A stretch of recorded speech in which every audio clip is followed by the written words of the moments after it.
Bienvenue sur CoDesign, j'espère que vous allez bien.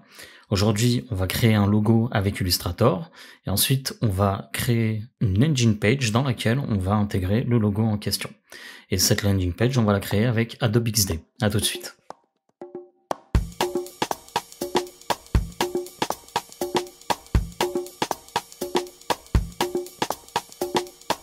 Alors on commence par utiliser Illustrator et comme vous pouvez le voir, mon logiciel est déjà ouvert. Je choisis un document de type A4 par exemple. Je sélectionne l'outil ellipse et je trace un cercle proportionnel en maintenant la touche Shift. Dans le panneau propriétés, je change les couleurs du contour et du fond de l'ellipse.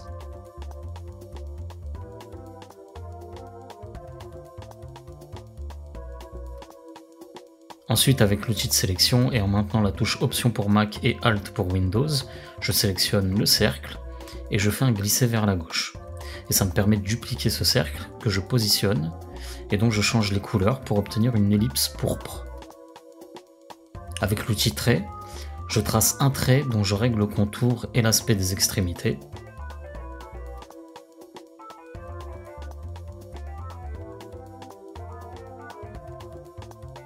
Puis avec l'outil de sélection, je positionne le trait.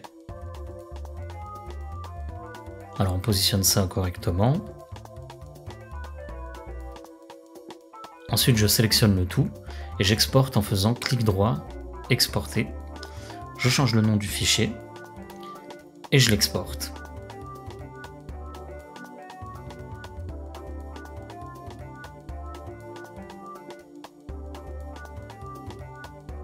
Et je vais pouvoir fermer Illustrator.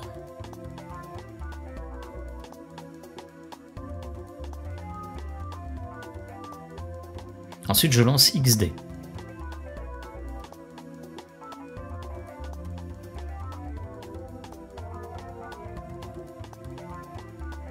Comme vous le voyez, on a différents formats de plans de travail.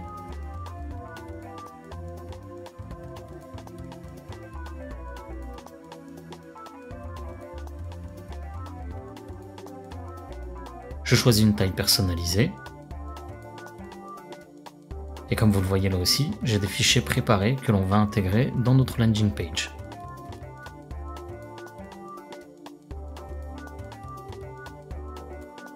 Mais pour le moment, on récupère notre logo et on le place sur notre plan de travail. Je sélectionne le logo et je réduis sa taille. Je le positionne en haut à gauche.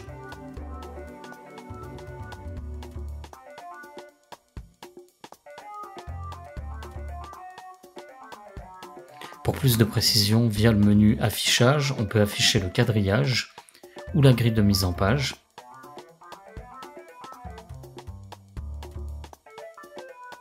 Donc là, je vais enlever. C'était juste pour vous montrer en fait. Ensuite, avec l'outil texte, je vais écrire le nom de l'application.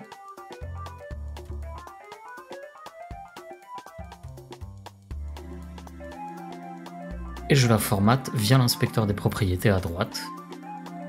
Je choisis la typographie, la taille de police et je laisse une graisse régulière.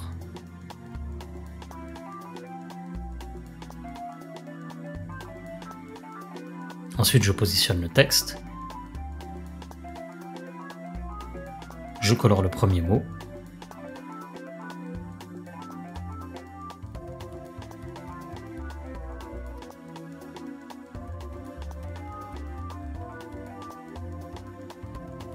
Puis le deuxième mot.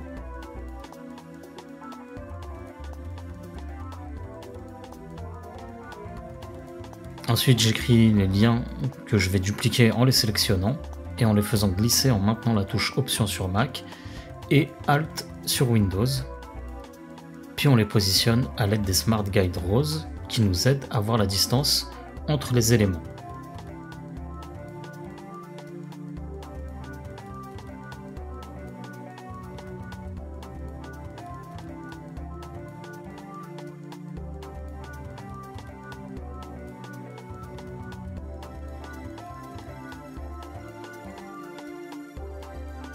On sélectionne le tout, on clique droit et on crée un groupe.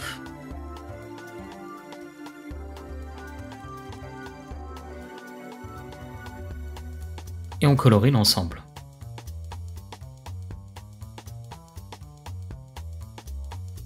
Et vous voyez que dans le dossier groupe 1, tous les calques qui se rapportent au lien sont présents. On va donc donner un nom au dossier. On fait aussi un peu de rangement avec le logo.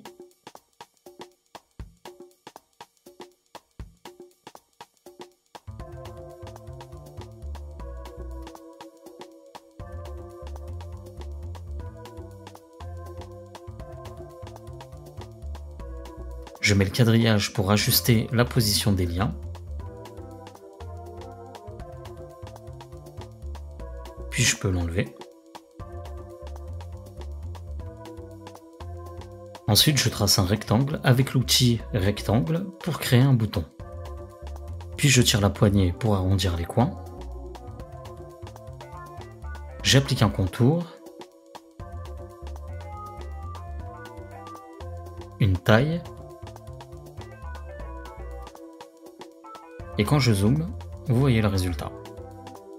Ensuite, j'applique une couleur de contour et de fond au bouton que je positionne à droite des liens.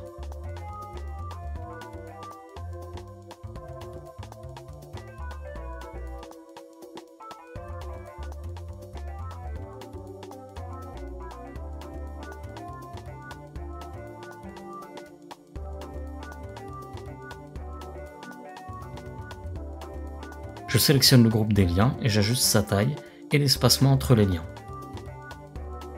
Puis je le positionne.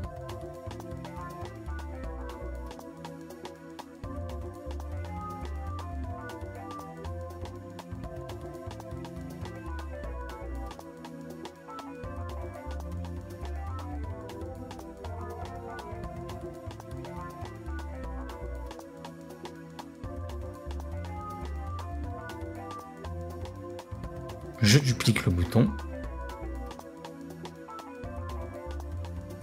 Je positionne la copie dont je modifie la couleur de fond et de contour.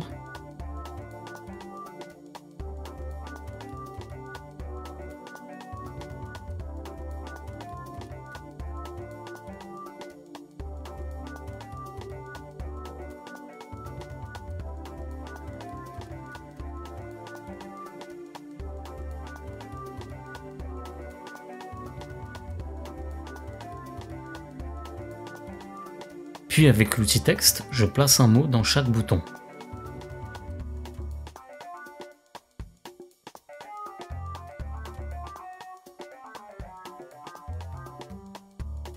Je colorie chaque mot. Je règle la taille de police d'écriture et la graisse.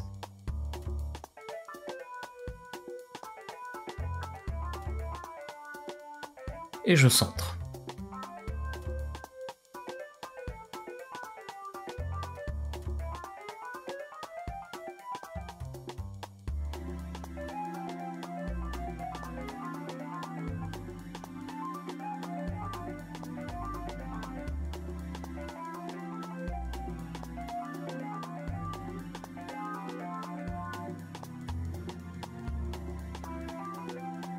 Je groupe ensuite les deux boutons dans un dossier compte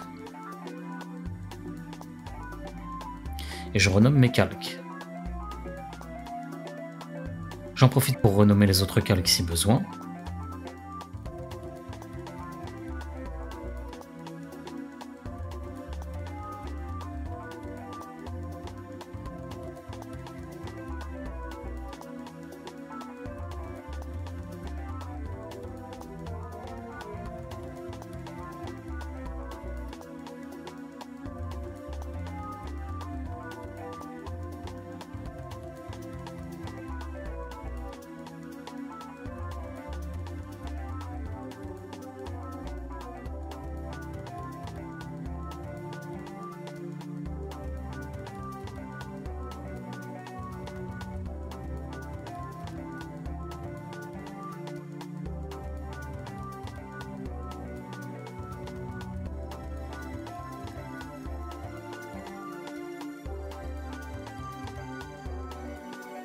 Ensuite, je regroupe l'ensemble des dossiers dans un dossier top.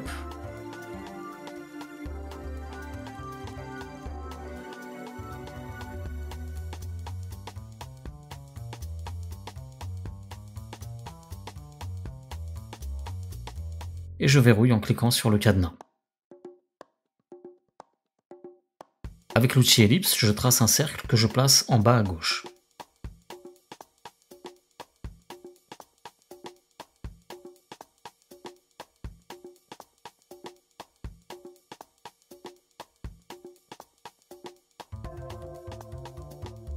J'enlève la bordure et je vais sélectionner une couleur avec la pipette pour l'attribuer au cercle. Ensuite, je duplique le cercle en le sélectionnant et en faisant un glisser tout en maintenant la touche Option enclenchée sur Mac et la touche Alt sur Windows. Puis je réitère la même opération, c'est-à-dire colorer le cercle avec une couleur que je récupère avec la pipette. J'ai un bouton en dessous, donc je sélectionne le cercle, je fais clic droit, arrière-plan, et le cercle passe derrière. On peut aussi le faire en faisant passer un calque en dessous de l'autre via le panneau de calque à gauche.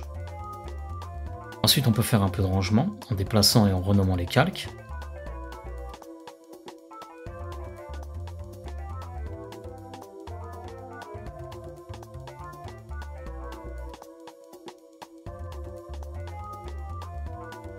Puis en les regroupant.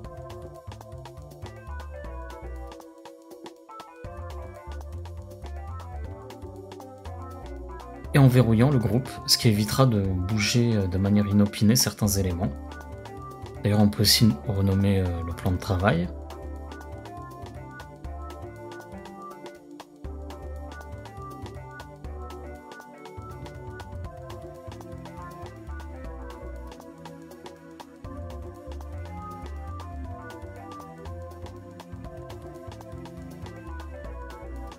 Alors ensuite, on va récupérer des illustrations que j'ai conçues et qui vont agrémenter notre page.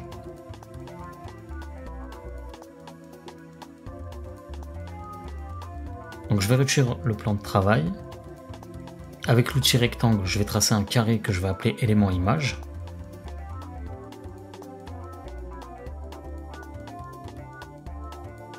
Et sur lequel je vais placer mes illustrations, d'abord en faisant un glisser-déposer vers la table de montage.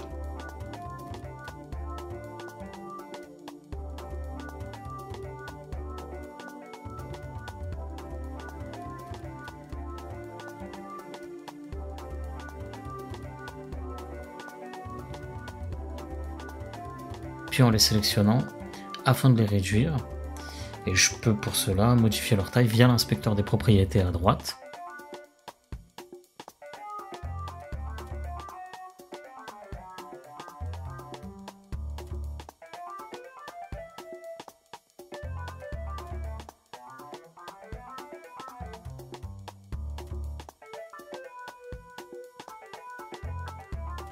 Ensuite, on récupère nos éléments pour les placer sur notre landing page.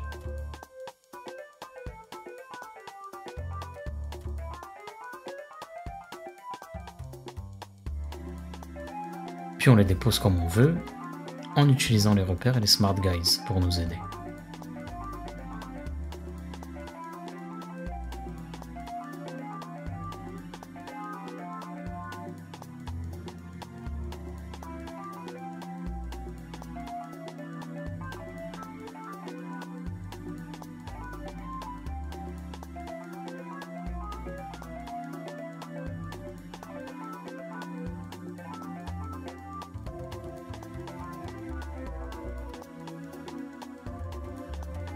On peut sélectionner plusieurs éléments afin de les ajuster en même temps.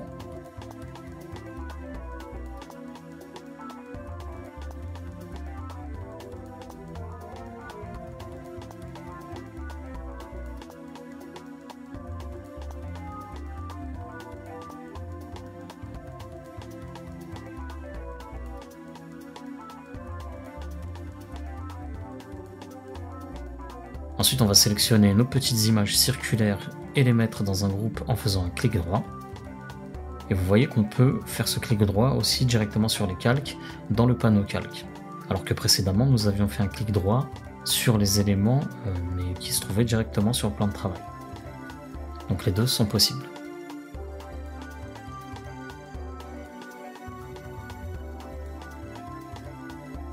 Ensuite, on fait pareil pour l'image principale.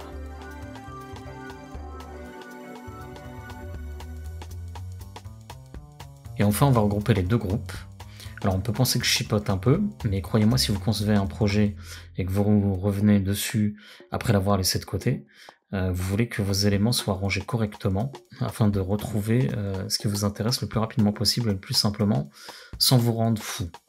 Donc ne négligez pas cette habitude pour vous et pour ceux qui passeront après vous. Et du reste, c'est une bonne pratique à adopter, tout comme quand vous codez par exemple, et ben, le fait de bien organiser votre code est une bonne pratique à adopter aussi. D'ailleurs, je modifie un petit truc pour plus de cohérence.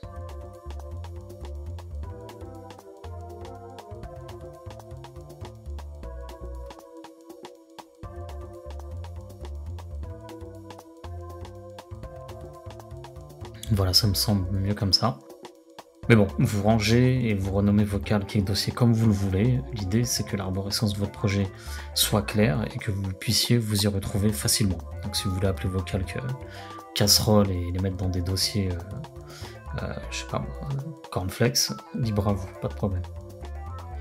Ensuite, on va utiliser l'outil texte pour écrire notre phrase d'accroche, ou headline, comme on dit dans mon village natal du Kansas, près de Béjaïa. Avec l'inspecteur des propriétés, on va pouvoir modifier la graisse de notre texte. On va pouvoir modifier la taille de notre texte et on va ainsi modifier la couleur de certaines des parties de notre texte. Toujours en utilisant la pipette, puisque les couleurs sont disponibles sur notre plan de travail. Et oui les amis, c'est réfléchi tout ça mine de rien.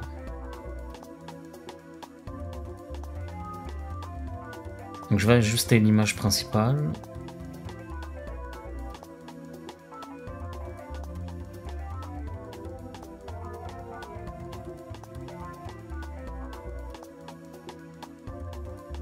Je renomme le calque du texte.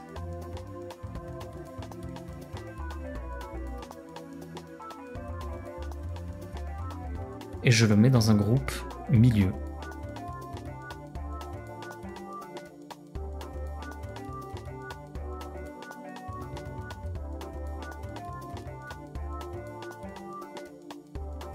Puis je verrouille.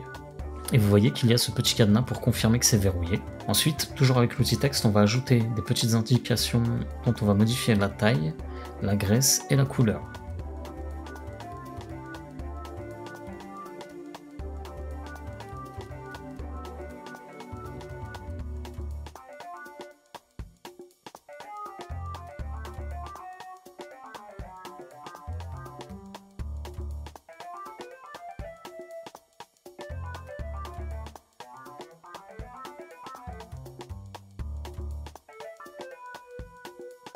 Je duplique et je positionne le premier texte pour chaque vignette.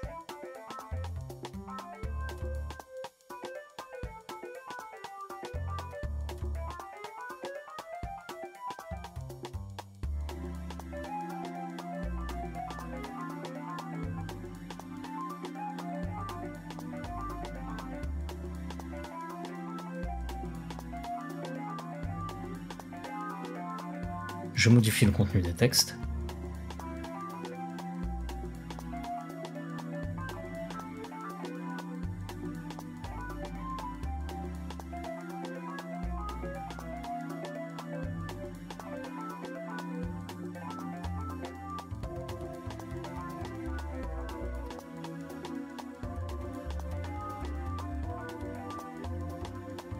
Et je modifie leur couleur.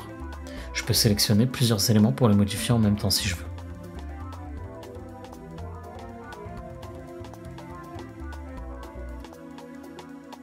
Je regarde un peu si tout est OK. Je vais agrandir un peu l'image. Je fais un peu de rangement dans les calques en plaçant les textes avec les vignettes dans le groupe bas.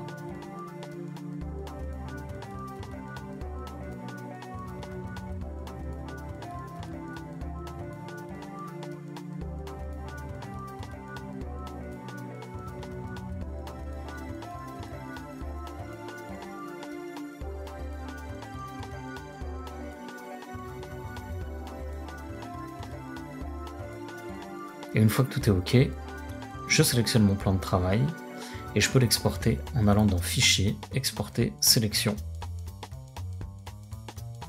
puis en choisissant le type de fichier, la qualité et la taille d'exportation.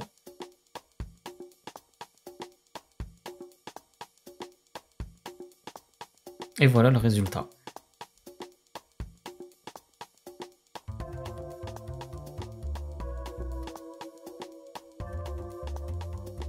Voilà pour cette landing page toute simple avec un logo tout simple, mais qui vous a permis, j'espère, de découvrir Illustrator et XD, en tout cas pour une première approche, et surtout de comprendre qu'il n'y a rien de complexe à créer ce type de graphisme, pour peu que l'on ait une idée de ce que l'on veut faire en fait, hein. Donc c'est pas, comme dirait l'autre, c'est pas sorcier. J'espère que cette vidéo vous a plu, qu'elle vous aura appris des choses. N'hésitez pas à vous abonner, à commenter, prenez soin de vous et de vos proches, et à la prochaine.